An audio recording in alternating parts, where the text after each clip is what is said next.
I'm Agent Morris with the NSA. We have identified some very, very interesting anomalous type of aircraft. Traffic is quite luminous and is exhibiting some non-ballistic motion. Over. Move very rapidly at any speed or whether any direction it wanted to go. Why it could change and go to the right or the left or go crossways without hesitating a bit. What do you think it was? Well, if they call it a flying saucer, that's what it is.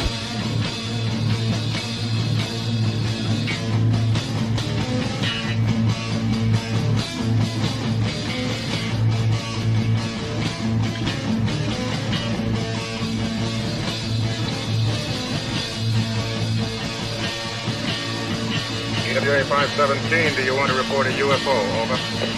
Negative. We don't want to report. Look, it wasn't my worst Wednesday night. Good evening, everyone. I'm Smiles Lewis, and this is a not live edition of Anomaly Now, straight out of Austin, Texas. This is the weekly 501c3 nonprofit weekly news roundup. It's Wednesday, November 27th, 2024, and tomorrow is Thanksgiving, and I hope you all are going to have wonderful times with your friends and family, or do nothing at all, whatever makes you happy, and I hope there are things that you are thankful for. There are so many folks who are not as lucky as some of us and have want for more better quality of life. So this is going to be a very brief pre-recorded edition. And like I say, thank you for tuning in, listening to the rebroadcast. Please like and subscribe, all that stuff. You can go to our website, anomalyarchives.org, our patreon.com/anomalyarchives, or our flipboard.com/@anomalyarchives, where you can find lots of news links. Of course, the big news, sadly, this week is the passing of paranormal UFO cattle mutilation researcher Christopher O'Brien. I wasn't personally close friends with him, but he's somebody whose research I've been aware of for a long time, and of course his friendship with a good friend David Perkins, who also passed a year ago, and so many friends I know were good friends with him. You can go to the Flipboard and find lots of references to people's remembrances, their obits about him. There's also over at the Daily Grail, that's dailygrail.com. Red Pill Junkie Miguel Romero has written a nice memorial. Vale cattle mutilation researcher and Trickster, Stalker, Christopher O'Brien, doing a nice remembrance of him with photographs and links to videos relevant to his work, as well as information on his past books and whatnot. Of course, one of the more technologically oriented projects of his was, as Miguel says here, despite his out-of-the-box way of thinking, Chris was also heavily invested in the scientific gathering of material data that could help us further our understanding of the UFO phenomenon. Inspired by his friend Ray Stanford, he collaborated with UFO DAP, a project seeking to place automated cameras and sensors in different UFO hotspots all over the planet, which would be able to discriminate ordinary objects from the truly anomalous through AI deep learning. Just like Avi Loeb's Project Galileo, and just like Ray Stanford's efforts here in Austin, Texas, back in the 70s with Project Starlight International. Also, of course, Lauren Coleman has written an obituary for Christopher O'Brien. Picture here with Lauren at his International Cryptozoology Museum. A photo taken back on June 27th of 2018. Oh, I'm sorry, I have not looked over. There is the picture, and that is over at cryptozoonews.com. As always, Lauren has kind of become the unofficial obituary writer for those in the field. Some great pictures of Chris from a very young age on through to more recent times. Of course, he's been getting a lot of coverage, I think, in the one of the spin-off Skinwalker Ranch TV shows. And this photo here is, I guess, from Unsolved Mystery Season 17 from October of this year. It's just so sad when important researchers are lost. And of course, you can go to the Anomaly Archives website, and we have a page on Christopher O'Brien where you can find links to some of his past materials and articles that he's quoted and that sort of thing. And we'll be trying to add resources to that. I did want to briefly touch on something. I had pulled out one of my copies of his books from the Anomaly Archives, Secrets of the Mysterious Vale, and just happened to have some dog-eared pages here that I'm going to read from, pages 344 to 345. I have testimony that the military has conducted all kinds of San Luis Valley-based operations in the past. Ex-Superintendent of Rio Grande National Forest, Buddy Whitlock, told me in 1993 that he knew of secret military maneuvers back in the early 1980s in the inaccessible Upper Sand Creek Lake region of the Sangre de Cristos. He was asked to, quote-unquote, clean up their mess strewn around the fragile environment after the troops departed. He saddled up and headed out with a pack horse and barely escaped disaster when an early fall blizzard bludgeoned the mountains. He was, quote, lucky to make it out. Other accounts tell of the CIA training, quote-unquote, Tibetan nationals up on the Blanca Massif back in the mid-1960s, and ex-county undersheriff Lynn Bogle confided to me that, quote-unquote, Aryan groups were known to train in remote, inaccessible areas in the Sangres. I've often wondered if some of these clandestine mid-60s activities might have somehow been tied to the Snippy incident. My incidental sighting on January 23, 1995, of what appeared to be 3 military planes flying side by side traveling west, flashing synchronized strobe lights sequentially down the leading edge of all 3 aircraft, may be tied to these secret nighttime operations. The reports I have fielded of helicopters or other craft shining intense spotlights at civilian cars on the ground in an unusually provocative and aggressive manner may also be tied to these maneuvers. Reports of large, unconventional objects in broad daylight, in one instance accompanied by a fighter aircraft, suggest a terrestrial explanation to at least a portion of UFO sightings. The area's close proximity to a dozen military facilities combined with an isolated rural population could be considered a perfect laboratory for so-called psychotronic weapons testing. If you examine key cases and reports from the historical SLV database, San Luis Valley database, you must factor in the possibility of human involvement. From the Edwards UFO footage on the Conejos River in late 1948 through to Snippy in 1967, the history of unusual events in the SLV might indicate something less than otherworldly. There may be a program of government experimentation going on here. It may have begun in the late 1940s and continues today. That is from Secrets of the Mysterious Vale by Christopher O'Brien, one of several of his books that we have here in the Anomaly Archives collection. Farewell, brother. We will remember you and your helpful research. Over on Facebook, Paul Andrew Kimball posted, safe travels to Chris O'Brien, who has passed away far too young. He and I shared co-hosting duties on a podcast called The Paracast many years ago, along with fellow travelers Greg Bishop and Nick Redfern, before he took over as the full-time co-host with Gene Steinberg. More than anyone other than Greg, Nick, and the late Mac Tonys, O'Brien's ideas and work in the paranormal as a writer, researcher informed my own evolving views over the years, particularly his theories on tricksters. Every time I said trickster on Haunted, Chris probably should have gotten a royalty. I have a well-read copy of his book, Stalking the Tricksters, sitting on my bookshelf. He was, as I like to say about folks I'm glad to have had the chance to get to know, good people. Heartfelt condolences to all who knew and loved him. And then also on Facebook, over in Greg Bishop's Radio Misterioso group, Greg writes, I don't even remember when or where I first met Chris O'Brien. For a while, he was the record holder for most appearances on my shows and podcasts. We met up at conferences and I visited him when he lived in Sedona in the early 2000s. We stood on his porch and talked shop and laughed about people who we thought were silly. He was a fan of Vale and Keel like I was. He was well versed in Western occultism and once sold a first edition of one of Crowley's books to a member of a famous band. Chris told me he found it in a pile of discards on the street.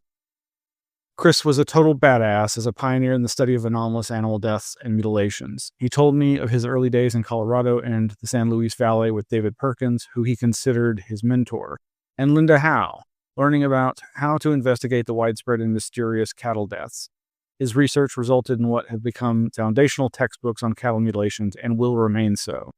I was honored to write the foreword for his final book on the subject. Once, while I was working for Coast to Coast, Chris's phone cut out mid-interview, and I jokingly suggested to George Nurian, the producer, that I could fill in. They called immediately, and I dropped my webmaster duties to talk about Chris's work for a full segment of the show. He was a longtime documentary filmmaker, and in the last few years, he served as an assistant editor and consultant on many documentaries, such as James Fox's The Phenomenon. His legacy will be one of meticulous research, top-notch writing, original thinking, and one of the best senses of humor I've ever experienced. We laughed together a lot, and that's probably what I'll miss the most about him. Photo from the 2016 UFO Congress in Phoenix, and you can see he's wearing his conference badge, which features a button from Greg's book, It Defies Language, which also features a cover image by RPJ Miguel Romero. Of course, I'll include these links in tonight's show notes, which will be available probably tomorrow, Thursday, Thanksgiving or Friday. We'll see. Okay, well, the other big news this past weekend was the Saul Foundation's second symposium. This was their 2024 symposium. Of course, they launched their organization and this conference series late last year in 2023. And this year's was not at the Stanford campus as it was last year, but at the Fort Mason Center in San Francisco. This was, a pricey event to go to for a number of reasons. San Francisco, but also just they had it in a very nice venue, apparently. I was not able to attend, but my insider scuttlebutt relates that it was very good talks.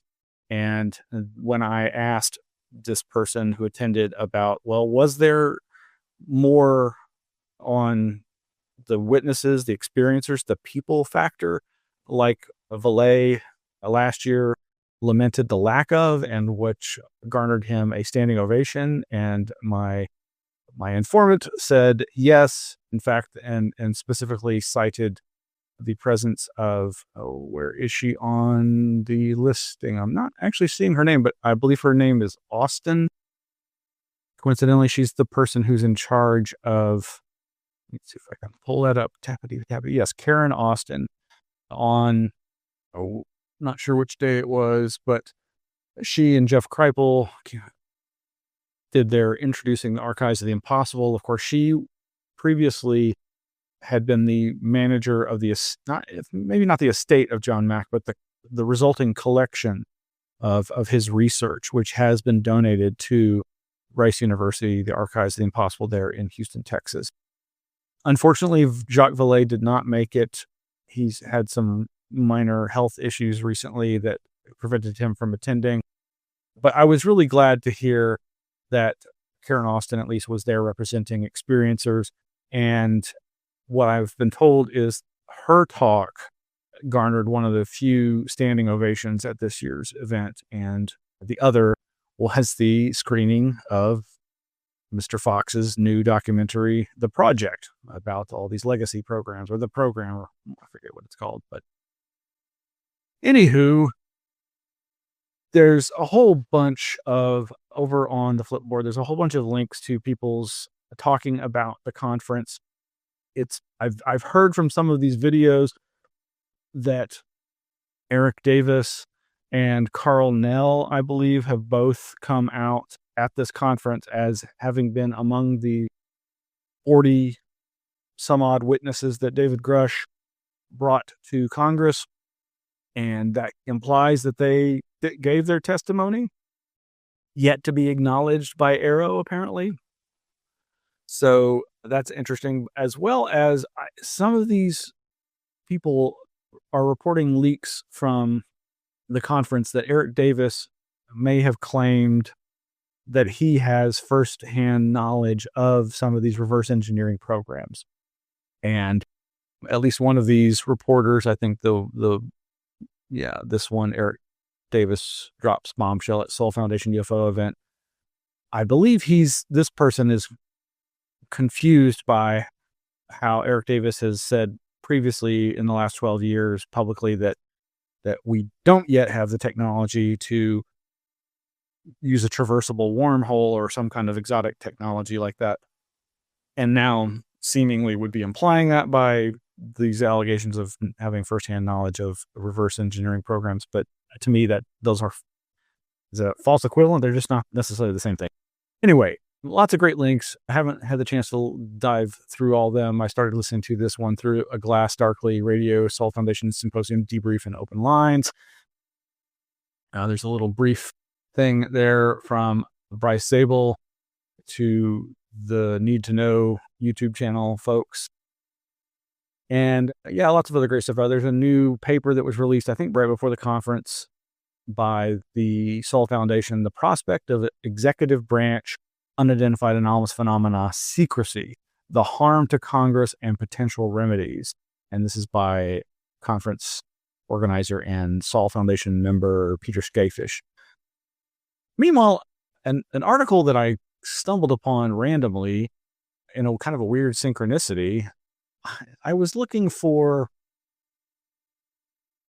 references to an article that I had found back in 2002 or so.